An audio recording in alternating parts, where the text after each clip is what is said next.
Olá pessoal, vamos para mais uma aula 5, no capítulo 2, razões trigonométricas na circunferência. Antes de iniciar, gostaria de lembrar sobre vocês sobre a circunferência que a gente estudou no primeiro capítulo.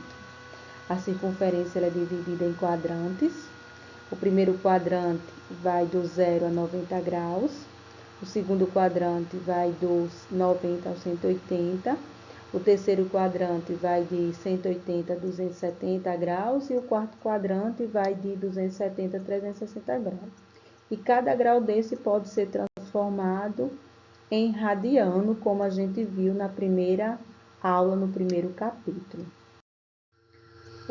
Vamos ver a razão de seno, né? Só lembrando, né, que seja P, observa a imagem bem direitinho, um ponto de circunferência trigonométrica. Então, a imagem é de um número real, alfa, ele vai de 0 menor ou igual a π, menor ou igual a 2π. Ou seja, ele vai de 0 grau a 360 graus. E a partir de agora, o seno de alfa é a ordenada do ponto P, ou seja, o eixo vertical na circunferência trigonométrica vai ser chamado a partir de agora de eixo dos senos. Então, o seno de alfa é igual à ordenada de P, ou seja, seno de alfa é igual à medida de OP'. Mas lembrando que o seno representa a razão entre o cateto oposto e a hipotenusa. Então, tem um exemplo aí prático, que a gente tem o seno de 30, e a gente já calculou o seno de 30, já descobriu que seno de 30. Por que é seno? Porque nesse triângulo retângulo, a gente tem o valor dado do cateto oposto e tem o valor da hipotenusa. Então, quando a gente tem oposto e hipotenusa, a gente trabalha com seno. Seno de 30 é igual a meio, e cateto oposto 4, hipotenusa x. Então, 1 está para 2, assim como 4 está para x. Meio pelos seus extremos, e a gente descobre que esse x vale 8. Na circunferência trigonométrica, os valores dos senos de um ângulo correspondem à projeção do arco sobre o eixo vertical y. E ainda que o sentido para cima a partir do eixo x apresenta valores positivos e para baixo negativos. Então, se você observar, né, o eixo dos senos é vertical. Então, a partir de agora, esse eixo, a gente começa a estudar os sinais, né? A gente observa que no primeiro quadrante seno é positivo e no segundo quadrante. Já no terceiro e no quarto quadrante, seno é negativo, porque para cima é positivo e para baixo é negativo. E vamos relembrar sobre a decomposição do triângulo equilátero que a gente viu nas aulas 4 e 5, que a gente descobriu para a gente lembrar, né? Memorizar os ângulos notáveis, seno de 30, cosseno de 30, seno de 60, cosseno de 60, como foi que a gente chegou a todos esses resultados. Memoriza razões trigonométricas, né, pelo macete, só SOH, seno oposto, hipotenusa. K, CH, cosseno adjacente sobre hipotenusa. E TOA, TOA, tangente oposto sobre adjacente. Então, no triângulo retângulo é possível encontrar qualquer valor decompondo ele, né? Então, a gente encontrou aí, ó, seno de 30, seno de 45, seno de 60, cosseno e tangente. Estudem, decorem, aprendam. Eu dei uma musiquinha, vocês trabalharam para vocês, quando chegarem para resolver, já saber de cor. Nos valores notáveis, para a gente descobrir os outros valores dentro da circunferência trigonométrica, a gente usa a relação de simetria visto na aula anterior. A gente tem a simetria vertical, a gente tem a simetria no eixo horizontal e a gente tem a simetria em relação ao centro. Então, se você vê um exemplo aí de π sobre 6. Então, simetricamente, né, transcendendo para o outro quadrante, a gente descobre, pela relação vertical, que π sobre 6 tem o mesmo seno que 5π sobre 6.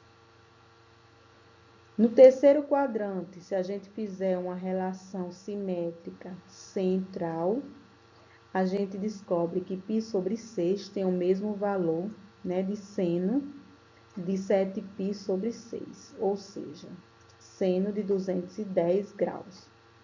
Também no quarto quadrante, a relação ao eixo vertical, certo? Todos eles é possível utilizando a simetria. A partir desta simetria, a gente constrói outros valores notáveis. Se você observar, o seno a gente pode encontrar fazendo uma relação simétrica. Então, se o seno está no segundo quadrante, por exemplo, eu posso fazer 180 menos o ângulo que eu quero encontrar. Se tiver no terceiro quadrante, 180 mais o ângulo que eu quero encontrar. Se eu tiver no terceiro, 360 menos o ângulo. E aí a gente consegue identificar. Se você observar no exemplo da página 23, ele pega o seno de 240. Então, 240 está entre 180 a 270. Então, de 180 para 240, quanto falta? 60. Então, eu sei que ele está simetricamente de forma central, porque 60 é no primeiro quadrante, e ele tem o mesmo valor de seno, de raiz de 3 sobre 2. Lembrando que seno no terceiro quadrante é negativo, portanto, ele vai ficar menos raiz de 3 sobre 2. Do mesmo jeito, eu encontro os valores para o B, para o C, para o D, o exemplo aí. Você veja aí o C. O C, ele é horizontalmente, né? A projeção, né? A gente projeta ele de forma horizontal e a gente encontra que são os mesmos valores. No cosseno, a gente também liga essa linguagem seja um ponto P, observa aí no desenho, e a imagem que vai no círculo trigonométrico de 0 a 2π, ou seja, de 0 grau a 360 graus. E aí a gente descobre que nessa projeção, o eixo dos cossenos passa a ser o eixo horizontal da circunferência trigonométrica. Então, cosseno de alfa é a abscissa de P. E cosseno, para a gente lembrar, o que é cosseno? Se refere à razão entre o cateto adjacente de um ângulo e a sua hipotenusa, como a gente viu. E na circunferência trigonométrica, a projeção desse arco sobre o eixo horizontal X também tem a questão dos valores positivos e negativos.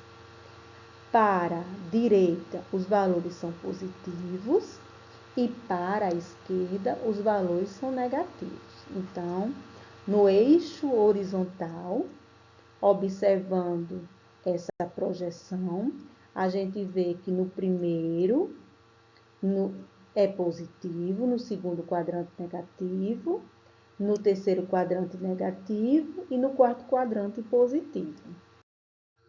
Nos valores notáveis, a gente também utiliza a simetria para encontrar o cosseno. A partir de um ponto, né, de um determinado ponto, a gente simetricamente, em relação ao vertical, ao horizontal ou centro, dependendo de qual quadrante esse ângulo se encontre, a gente simetricamente acha o valor. Por exemplo, π sobre 4 é simetricamente pelo eixo vertical igual a 3π sobre 4. também é simetricamente pelo eixo horizontal igual a 5π sobre 4. E assim a gente consegue descobrir os possíveis valores utilizando a simetria. E a partir desta simetria, a gente encontra alguns valores notáveis, como o ângulo de 120, como o ângulo de 135, através de um conceito geral no exercício resolvido, foi fácil, simetricamente, pelo eixo horizontal, né, simetricamente vertical, perdão, a gente descobriu que 60 está simetricamente a 120. Então, o cosseno de 120 é o mesmo do cosseno de 60. Portanto, só que lembrando que no lado esquerdo é negativo, então esse cosseno de 120, ele é negativo, que é menos 1π. E assim a gente consegue resolver reduzindo aos quadrantes usando a simetria. Agora vamos exercitar o que a gente aprendeu, né? E façam as atividades do livro didático. E até a próxima aula.